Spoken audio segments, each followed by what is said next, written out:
मंगल मूर्ति सद्गुरु मिलव सर्वधारु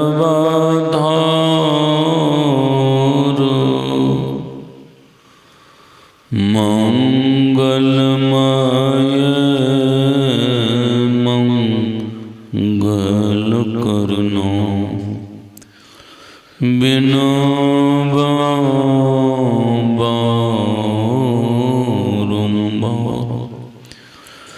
धन धन सतगुरु सुखदाओ महिमा कही न जाओ जो कुछ कहो तुम्हारी कृपा मौत कछु नाम बसा। आदरणीय सज्जन वृंद, आदरणीय माता एवं बहनों,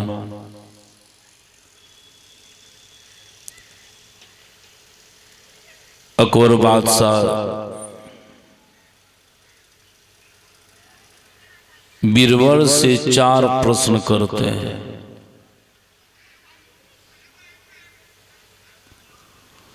पहला प्रश्न करते हैं, ईश्वर क्या है?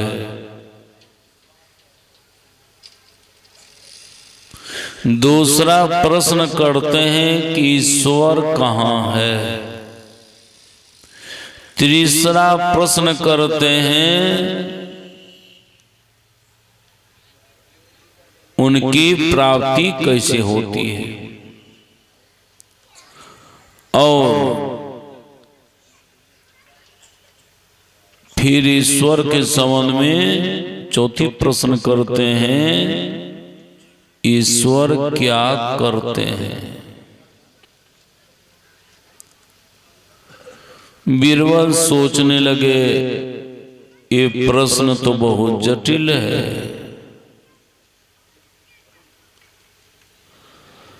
ईश्वर के संबंध में बताना भी बहुत कठिन है,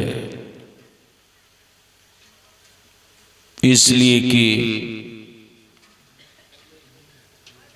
ईश्वर का नाम आप जपते हैं लेकिन ईश्वर को देखते नहीं हैं। ईश्वर किस रूप में है सिर्फ आप अनुभव कर सकते हैं, लेकिन आप देख नहीं पाएंगे।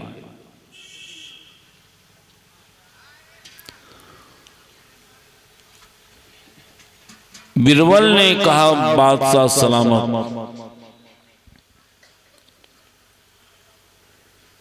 मुझे 1 सप्ताह का समय चाहिए इसके जवाब के लिए। अकबर बादशाह समय दे दिया, चला गया घर। अब बीरबल को इसका जवाब सोचता ही नहीं था, कैसे जवाब दूं। बीरबल का लड़का बहुत चतुर था। बीरबल का लड़का पूछते हैं, पिताजी आप बहुत चिंतित क्यों हैं? ठीक से खाना पीना नहीं कर रहे हैं।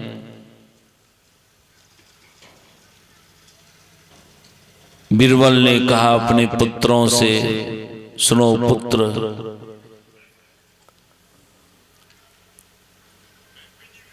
अकबर बादशाह ने प्रश्न किया है, ये 4 तरह का प्रश्न है। ये चारों प्रश्नों को बारी बारी से सुना दिया। बीरबल का लड़का ने कहा, पिताजी क्यों घबराते हैं?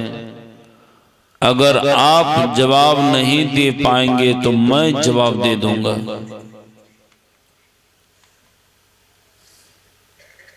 आप घर रहिए, मैं आ रहा हूं जवाब दे करके। बीरबल का लड़का चला गया दरबार। दरबार में जाकर के अकबर बादशाह से मुलाकात करते हैं और अकबर बादशाह पूछते हैं,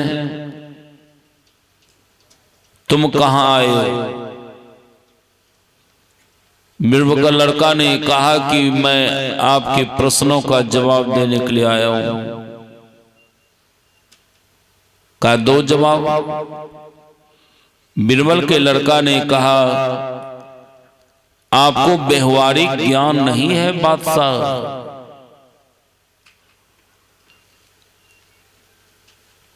जो प्रश्नों का जवाब देते हैं वह गुरु होते हैं, वह शिक्षक होते हैं। प्रश्न करने वाले वह शिष्य होते हैं या विद्यार्थी होते हैं। आपने मेरा सेवा किया नहीं, तुरंत प्रश्न का जवाब मांगने लग गए।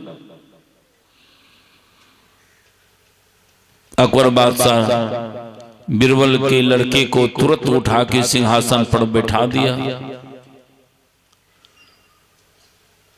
स्वागत के लिए दूध लाया। बीरबल के लड़के ने कहा बादशाह से, बादशाह, भगवान श्री कृष्ण जब जन्म लिए थे, अवतार लिए थे, उनको मक्खन बहुत प्रिय था।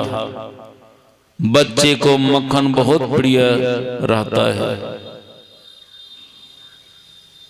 मुझे मक्खन चाहिए। अकबर बादशाह हुक्म किया, तुरंत दूध को मथ करके मक्खन मंगवाया गया। जब सामने दिया मक्खन खाने के लिए, बीरबल का लड़के ने कहा कि बादशाह, मैं मक्खन जो मंगवाया हूं ये खाने के लिए नहीं, प्रश्नों का जवाब देने के लिए। आपका पहला प्रश्न है, ईश्वर क्या है?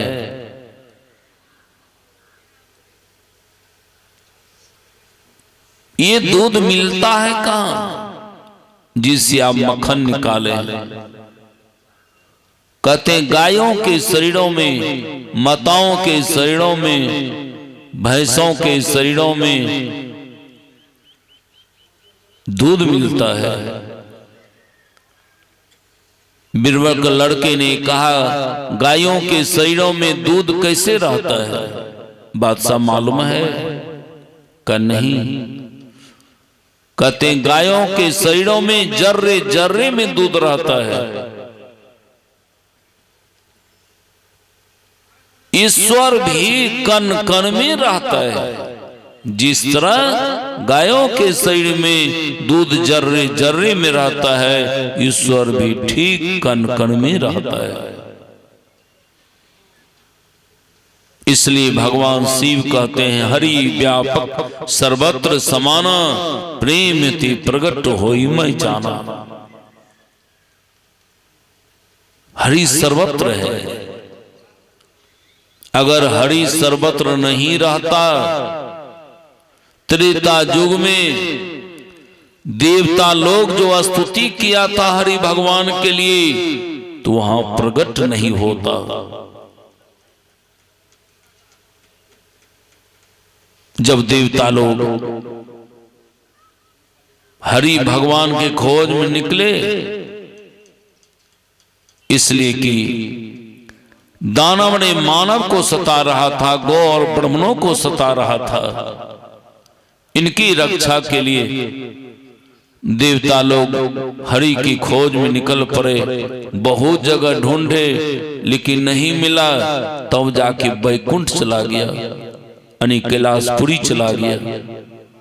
वहां जाने के बाद भगवान शिव से मुलाकात होती है। भगवान शिव से पूछते हैं, ये देवगण कि हरि भगवान कहाँ मिलेंगे, तो यही बात कहे हुए थे, हरि सर्वत्र है, प्रेम से प्रकट होते हैं। और उसी जगह पर स्तुति करने लगा। क्या स्तुति करते हैं?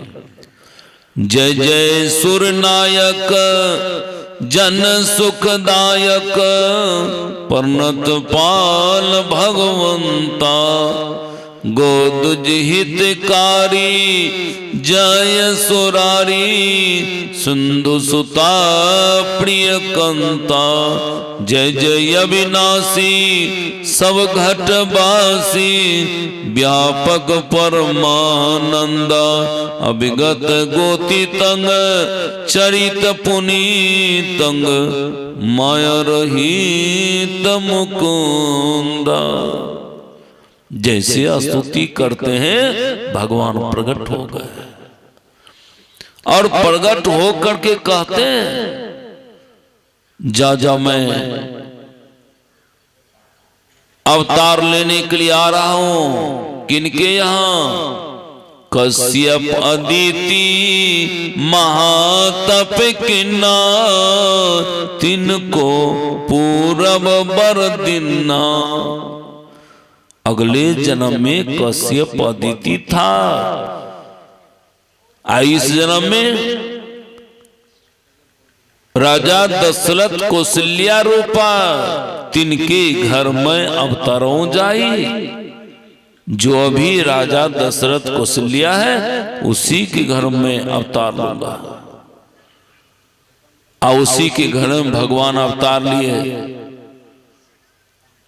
भय प्रगट कृपाला दीन दयाला, कौशल्या हितकारी। अब देखिए सर्वव्यापक, जो सर्वव्यापक है, अब कैसे अवतार लेते हैं उसके यहाँ सगुण रूप में आ जाते हैं। तो बहुत आदमी कहते हैं कि हमारे घर में भगवान नहीं है। अरे कैलेंडर लगाइए नहीं लगाइए, भगवान को पूजिए अथवा नहीं पूजिए, नाम जपिए या ना नाम जपिए, लेकिन आपके घर में मौजूद है, मौजूद है।